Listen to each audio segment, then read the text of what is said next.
Back in May of 2022, I finally beat Elden Ring. Holy! With summons. Mimic. But 3 years and a few months later, I finally beat Elden Ring. Nightreign. With randoms.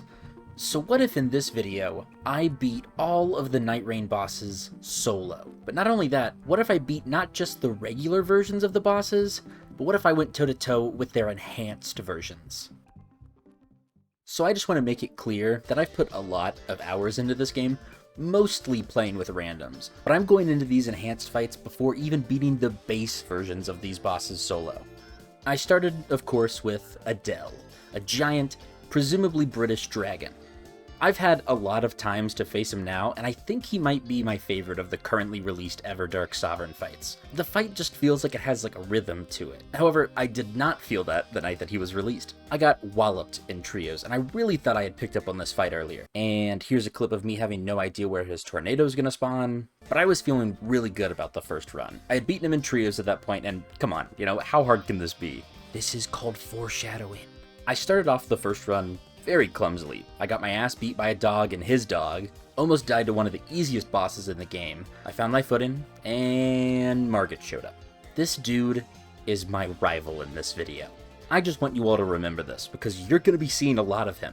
I showed Margit what was up, and then showed his little bro what was up too. I didn't do much else before the night boss and his goons showed up. I didn't know who the boss was for these guys, but it turns out it's the freaking Valiant Gargoyle. What the hell, dude? I slowly took him down and got some rewards that I'm never gonna use, as is the Ironeye way. I fought the Knight's Cav, I got some smithing stones, I fought the Grafted Scion and the Elder Lion at the castle, I skipped past the Leonine Misbegotten, and I went to a Poison Ruins? I don't know what I was thinking here, but I went back to the Leonine, noped right by Loretta, and then faced down the Crucible Knight and Golden Hippo duo fight. Neither of these bosses are too hard in Nightreign, but I struggled with the Crucible Knight in 2022, and my camera struggled with the Golden Hippo when I finally got back into the DLC a few weeks ago. I went into the final fight against Adel, and needless to say, this was not the run. I got close, like really close. Look at this. But once he did his first tornado, I blew my free revive and my first Winding Grace within 20 seconds, and I had just gotten him down to half health. I just could not get the timing down for his grab attacks, and alas, I lost. My second run did not go much better. Actually, I'll let you know, it went worse. I was still hung up on the whole Poison Ruins thing and died at 1. That's embarrassing. And I had to fight the Night 1 boss at level 5. I got the Dark Souls spider boss, Duke's Dear Freya, and it was the longest 5 minutes of my entire life, as I slowly whittled away at her and thought, am I past my video game prime? Probably. Day 2 went as you'd expect. I got bodied by Loretta, won't make that mistake again, and I spent the rest of my day at the Crucible Knight Castle. Yeah, I had a Crucible Knight Castle this whole time. Night 2 gave me Crucible Knight and Golden Hippo, again. I feel like I'm just being mocked at this point. I made it through to Adel once again, and it went pretty much the exact same, except I was better at dodging his grab attacks, until I wasn't. I lost all my spare lives within about a minute, and it was on to the next one. This one was the run. It started off excellently. Before I even got level 2, I found one of the dead Ironeyes just lying around in a graveyard of all places. So I grave robbed him, got a couple of bows, and an Erdtree's Favor talisman. Immediately after, I found a talisman that increased my attack power when poison was in the vicinity. So at level 1, I got increases to my stats, a health and stamina boost, and an occasional attack power boost. I cleared a nearby Blood Ruin, got my Winding Grace, took out a Knight's Cav, and wouldn't you know it, my arch rival appears. I fought him next to this little rock in the lake, and it kind of makes his knife throwing look weak. I felled his omen ass. I felled his omen ass and then faced the night boss. And guess who it was? It was the Valiant Gargoyle. I'm on the same seed, aren't I? That makes sense. Ironically enough, I got similarly shitty rewards. Day 2, I cleared some smaller bosses, definitely didn't die to an Erdtree avatar, and while I didn't realize it was the same seed at the time, I hilariously avoided Loretta again. I tried fighting her later, but gave up, as is tradition at this point, and I made sure to go to the castle before the night came, and I need you to watch the life drain from this little Ironeye and the player behind him.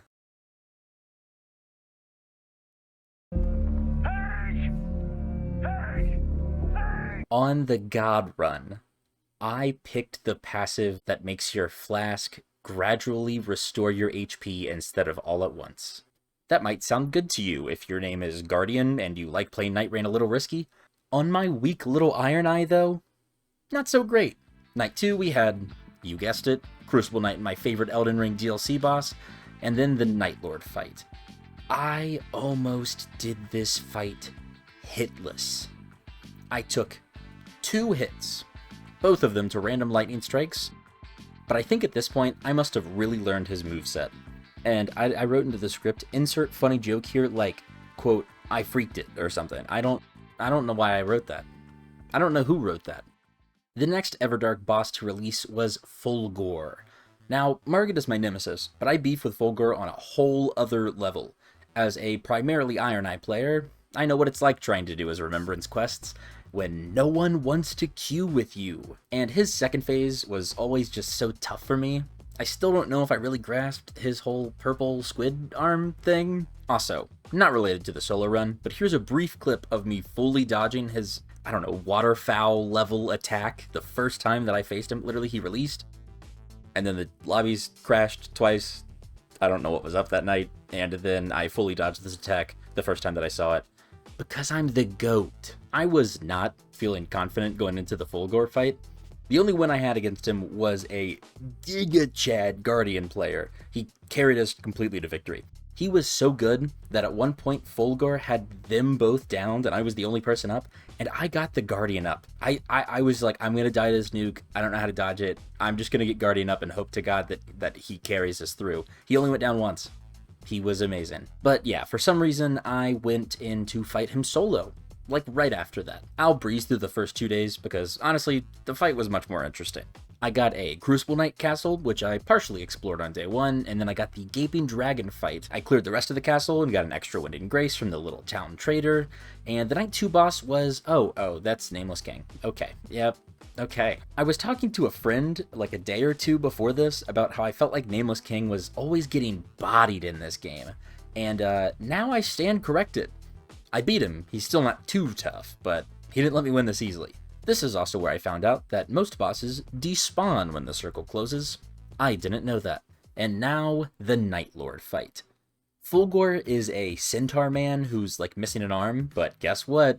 He's got a squid tentacle now. Bro woke up from surgery and said, "Where's Squidward?" Hello? Who do you think gave you the arm, bro? Anyways, I was smacking him left and right to start. I procced frostbite damage, and that was huge. And then I died. Granted, I let him do his goofy little pose and he started shooting holy spears out of the ground, so that didn't really help me. But that was just the first of 4 lives. Then, he almost kills me again, like 10 seconds later. I used my lightning bow this time. He then charges, and oh, he kills me again. Cool. That's fine. That's just half my extra lives before he even gets to his new phase. Whatever. He starts his second phase, like right after that, with a little holy rain cloud, and I'm smart enough to use my dash ability through it. And oh, he kills me again. I barely started his second phase, and I'm gonna be honest, gang, it's over. It's cooked. I'm done. It's over. At this point, I ran with the fear of God imbued in me, but I fought a little smarter. I dodge spammed just a little bit better. I even evaded the nuke move that he does, which I hadn't done before that. But those twin blade moves, man, he knocked me down again. Okay, so I'm on my final life. He immediately channels the power of Melania, Fulghor Blade of Mikola, and bullshit, and he does his waterfowl twin blade move again. He nicks me. I realize I still have 4 flasks left at this point, and I'm somehow on my last life, and right as I'm done for, bang. Greatest ult in the game, baby.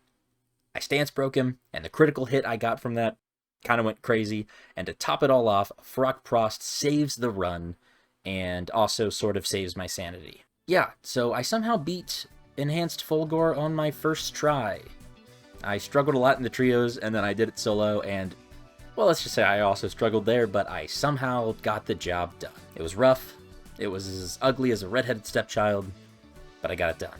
The final boss to come out was originally really confusing to me. It was the Sentient Pest, a big white moth named Gnoster, and his scorpion-like friend, Fart-Ass Stone Shield? Is this really this dude's name? Are we serious? Anyways, I guess Fartus is a Vinegaroon? Or he's like based off of one, the more you know. And turns out these bug dudes have a third, more special bug dude to help them out. Its name is Animus, Ascendant Light. Okay, chill. The reason I was confused about this fight was because when I first did it, it was like surprisingly easy. I found out later that the reason it's so easy is because, you know, you just have to melt the bosses. And that kind of makes things really easy. It's also much easier when you have 3 people melting the boss instead of just my ancient mustard-looking ass. I changed my relic setup for this fight so I could guarantee a fire weapon. I was really nervous about not finding one for some reason, and that's why I immediately found a fire bow. Super smart of me. I cleared a few churches and picked up a Wind and Grace because I'm not taking any risks after the Darkdrift fight. And then, all of a sudden, I get invaded by Augur? Okay, I did the fight for the runes, I ran into my old good buddy Golden Hippo, and then I fought Commander Niall, or Commander O'Neill, whichever one he was. Either way, he spammed the same move and then died, so didn't really matter. Beating Commander O'Neill must have really had me feeling some type of way, because I went to the castle basement and I decided I was gonna whoop BBH's ass today. Forget where I saw this, but someone called this dude the BBL Hunter, and that's gonna be his legal name from now on. Anyways, boom, I got him. Oh, by the way, Crucible Knight Castle. I took out a couple of them, and then I went up top to fight some deer's ancient grandpa. I beat the brakes off of him, got a couple more Crucible Knights, and I was already level 15 as the first circle was closing. And I carried on that momentum by running straight past the Black Blade Kindred. I may have the ego to think I can handle Red Eye's BBL Hunter in the castle basement, but my ass is not fighting the BBL Kindred. I got a smithing stone, fought some humans' grandpas, and then, what do you know, my arch nemesis. My new arch nemesis. Margit, move your butt back to the sewers, cause you just got usurped by Loretta. I've ran by her so many times, I'm level 15, I can take her. I can do this. And apparently, I cannot. Don't worry though, I'm gonna get my runes back. Nah, I'm still alive though. Let's just heal and get the runes. Nope. And then she goes to slam dunk me again, and I must have died from fear. I'm done. I'm never foreshadowing Loretta again. The Night 2 boss ended up being a magma worm, and I only have fire bows, which is awesome. I used my ult before he could also slam dunk me. These bosses need NBA contracts at this point. I beat the magma worm and then decided I want my runes back. Should be okay, since, you know, like all the bosses despawn outside of the circle, right? And here comes Loretta again! I escaped with my life and my runes while leaving my dignity behind before finally dying right before I got back to the circle. I get my runes, I go to the spirit shelter, I almost forgot to level up, and then I went to the restroom. I feel okay saying that Sentient Pest is probably the easiest boss of the bunch. Not necessarily solo, but the boss really isn't too hard when one moth is showing signs of ADHD, like little kid me was picking flowers during t-ball games, and the other moth is, I don't know, that but red. I aura farmed a little, and then I realized, holy shit, my arrows bounce off of this thing when it does its screeching move. Their whole beginning phase messed me up.